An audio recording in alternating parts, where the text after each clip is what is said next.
গাজাতে যে নির্মম জঘন্য হত্যাকাণ্ড ইসরায়েল চালাচ্ছে তার তীব্র নিন্দা জানাচ্ছি এবং যারা নিহত হয়েছেন, শহীদ হয়েছেন, তাদের প্রতি আমাদের সমবেদনা জানাচ্ছি এবং প্যালেস্টাইনের এই সমস্ত মানুষের প্রতি সারা বিশ্বের দৃষ্টি আকর্ষণ করছি এবং এই অন্যায় যুদ্ধ বন্ধ করার জন্য জাতিসংঘ এবং আন্তর্জাতিক বিশ্বকে সকল প্রকার উদ্যোগ নেওয়ার আহ্বান জানাচ্ছি।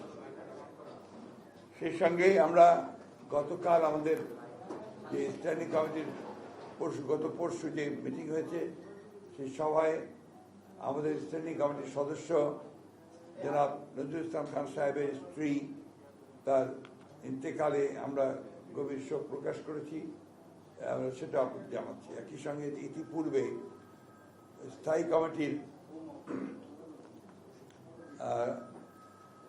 আলোচনায় আমাদের সিনিয়র ভাইস প্রেসিডেন্ট, দেশের বরেণ্য রাজনৈতিক নেতা আব্দুল্লাহ নোমান সাহেবের মৃত্যুতে আমরা গভীর শোক প্রকাশ করেছি।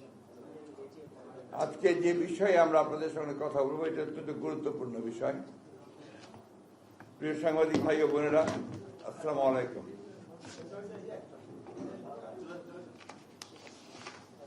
দীর্ঘ প্রায় 16 বছর ফ্যাসিবাদ বিরোধী রক্তঝরা আন্দোলন সংগ্রামের ধারাবাহিকতায় 2024-এর জুলাই আগস্টের অভূতপূর্ব ছাত্র জনতার গণ অভ্যুত্থানের মধ্য দিয়ে বাংলাদেশের মানুষ ফ্যাসিবাদ মুক্ত হয়। গণ অভ্যুত্থানের আকাঙ্ক্ষা অনুযায়ী সাম্য, মানবিক মর্যাদা, সামাজিক ন্যায় বিচার ভিত্তিক এবং বৈষম্যহীন একটি শক্তিশালী গণতান্ত্রিক রাষ্ট্র বিনির্মাণের প্রত্যাশা পূরণের জন্য দেশের জনগণ অপেক্ষমান। ফ্যাসিবাদ উত্তর রাষ্ট্র সংস্কার নিয়ে নানা প্রস্তাব আর মতামত উঠে এসেছে সংস্কার কমিশনের রিপোর্টের মাধ্যমে, যার মূল ভিত্তিতে আলোচনা করেছে বিএনপি 31 দফা রাষ্ট্রীয় কাঠামোর গণতান্ত্রিক সংস্কারের প্রস্তাবের মধ্য দিয়ে গণঅভ্যুত্থানের অনেক আগে 2023 সালের 13 জুলাই আমাদের সংগ্রামের সময়। এক্ষণে গণতান্ত্রিক শক্তি সময়ের অন্তর্ভুক্তিমূলক বৃহত্তর ঐক্যের মাধ্যমে সংস্কার প্রস্তাব সমূহ গৃহীত বাস্তবায়ন করা আবশ্যক। জনপ্রত্যাশা অনুযায়ী সংস্কার প্রস্তাবগুলোর সাংবিধানিক ও আইনি ভিত্তি প্রদানের জন্য একটি নির্বাচিত সংসদই কেবল উপযুক্ত ফোরাম। বিদ্যমান ফ্যাসিবাদ বিরোধী জাতীয় ঐক্য এই দেশ এবং দেশের মানুষের মূল চালিকা শক্তি।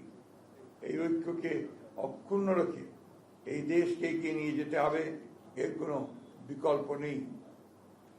এই ঐক্যের চর্চাকে আমাদের রাজনৈতিক সংস্কৃতিতে পরিণত করতে হবে। আমরা এমন কোনো পদক্ষেপ নিতে পারি না যাতে করে ফ্যাসিবাদ বিরোধী জাতীয় ঐক্য, গণ ঐক্য বিনষ্ট হয় অথবা ফাটল ধরে। সুতরাং অন্তর্বর্তী সরকারকে সর্বোচ্চ নিরপেক্ষতার অবস্থান বজায় রাখতে হবে। কোন মহলকে রাজনৈতিক ফায়দা হাসিলের এজেন্ডা যেন সরকারের কর্মপরিকল্পনার অংশ না হয়, সেদিকে সজাগ দৃষ্টি রাখতে হবে। প্রিয় সাংবাদিক বন্ধুগণ, সংস্কারের উদ্দেশ্য হল জনগণের জীবনমানের উন্নয়ন, জনসাধারণ জীবন ও সম্পদের নিরাপত্তা বিধান এবং জবাবদিহিতা ও আইনের শাসন নিশ্চয়তা বিধান করা, সর্বোপরি দেশের স্বাধীনতা সার্বভৌমত্বকে সুরক্ষিত করা। সংস্কার আগে নির্বাচন পরে কিংবা নির্বাচন আগে সংস্কার পরে এই ধরনের অনাবশ্যক বিতর্কের কোনো অবকাশ নেই। যেহেতু সংস্কার কি চলমান প্রক্রিয়া, সংস্কার ও নির্বাচন প্রক্রিয়া দুটোই একসাথে চলতে পারে। রাজনৈতিক দলগুলোর ঐক্যমতের ভিত্তিতে একটি চার্টার অফ রিফর্ম সংস্কার সনদ তৈরি হতেই পারে। নির্বাচিত সরকার পরবর্তীতে যা বাস্তবায়ন করবে। এমত অবস্থায় এখন অন্তর্বর্তী সরকারের মূলত করণীয় হচ্ছে একটি সুষ্ঠু, অবাধ ও গ্রহণযোগ্য নির্বাচন অনুষ্ঠানের লক্ষ্যে ঐক্যমতের ভিত্তিতে প্রয়োজনীয় সংস্কার শেষে দ্রুত একটি অবাধ ও নিরপেক্ষ জাতীয় নির্বাচন অনুষ্ঠানের আয়োজন করা এবং নির্বাচিত সরকারের নিকট দায়িত্ব হস্তান্তর করা। নির্বাচিত সরকার জনগণের কাঙ্ক্ষিত ঐক্যমত্যের সংস্কার সমূহ সম্পন্ন করবে, কেননা জনগণের নিকট দায়বদ্ধ ও ন্যায় বিচার এবং সুশাসন নিশ্চিত করতে অঙ্গীকারবদ্ধ নির্বাচিত সরকারের পক্ষেই গ্রহণযোগ্য সংস্কার সম্পাদন করা সম্ভব। অন্তর্বর্তী সরকারের কোন কোন উপদেষ্টা ক্ষমতায় থেকে রাজনৈতিক দল গঠন প্রক্রিয়ায় প্রত্যক্ষ পরোক্ষভাবে জড়িত থাকায় জনমনের সংশয়ের সৃষ্টি হয়েছে।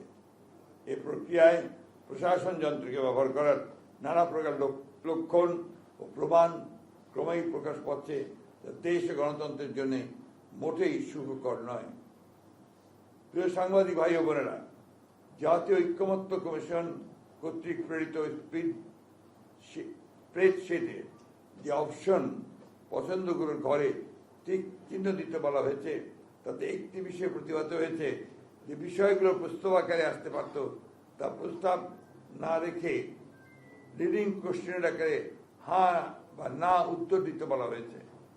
যেমন প্রস্তাবগুলো গণপরিষদের মাধ্যমে বাস্তবায়ন চাই কিনা হ্যাঁ বা না বলুন, কিন্তু প্রথমে সিদ্ধান্ত আসতে হবে যে গণপরিষদের প্রস্তাবে আমরা একমত কিনা। একইভাবে গণভোট ও গণপরিষদ এবং আইনসভা হিসাবে নির্বাচিত সংসদের মাধ্যমে প্রস্তাবগুলো বাস্তবায়ন চাই কিনা ইত্যাদি হ্যাঁ বা না বলুন।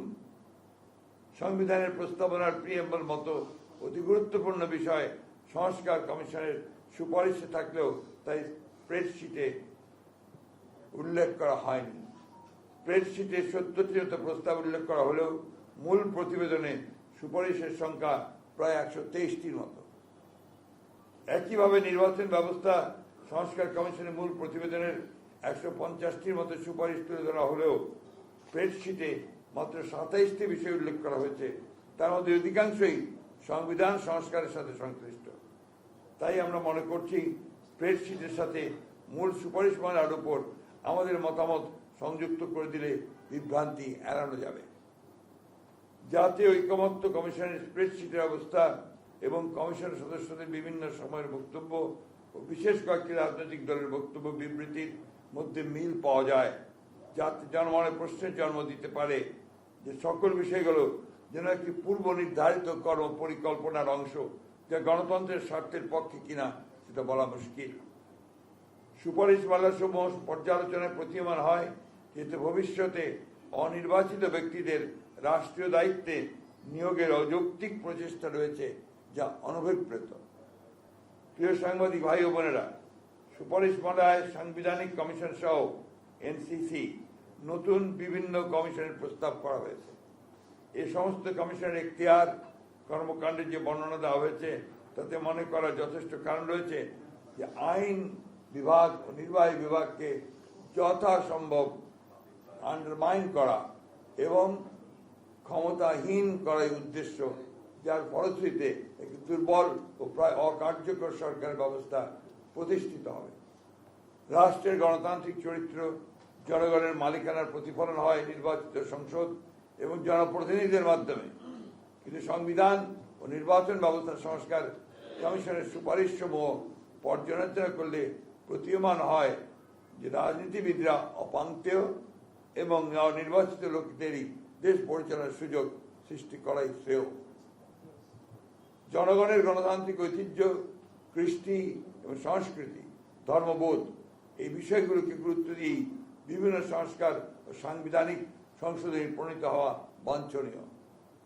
ফ্যাসিবাদ বিরোধী জাতীয় ঐক্যকে সমুন্নত রেখে দীর্ঘ প্রায় 16 বছরের ফ্যাসিবাদ বিরোধী গণতান্ত্রিক আন্দোলন ও জুলাই গণ অভ্যুত্থানের শহীদদের স্বপ্ন ও আকাঙ্ক্ষা অনুযায়ী একটি বৈষম্যহীন রাষ্ট্র ও সমাজ ব্যবস্থা প্রতিষ্ঠা করাই বর্তমান সময়ের সর্বোচ্চ অগ্রাধিকার।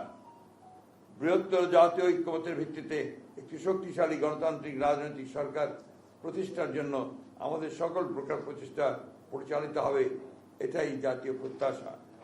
আপনাদের সকলকে ধন্যবাদ। আল্লাহ হাফেজ। বাংলাদেশ জিন্দাবাদ। মাননীয় মহাসচিব, আপনার একটা বক্তব্য এসেছে যে কোনো রাজনৈতিক দলের বক্তব্য এবং সংস্কার কমিশনের এক্সাম্পল দিলে কোন রাজনৈতিক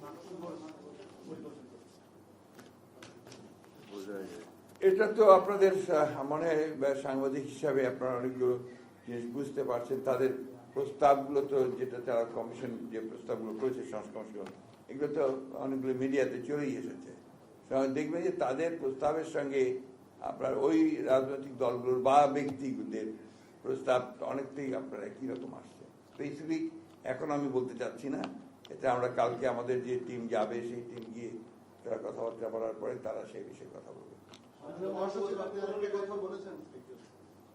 আপনি একটা কথা বলেছেন যে অনির্বাচিত ব্যক্তিদের নিয়োগের যে সুযোগ তৈরি করা এটা কি একটু স্পেসিফিক করবেন?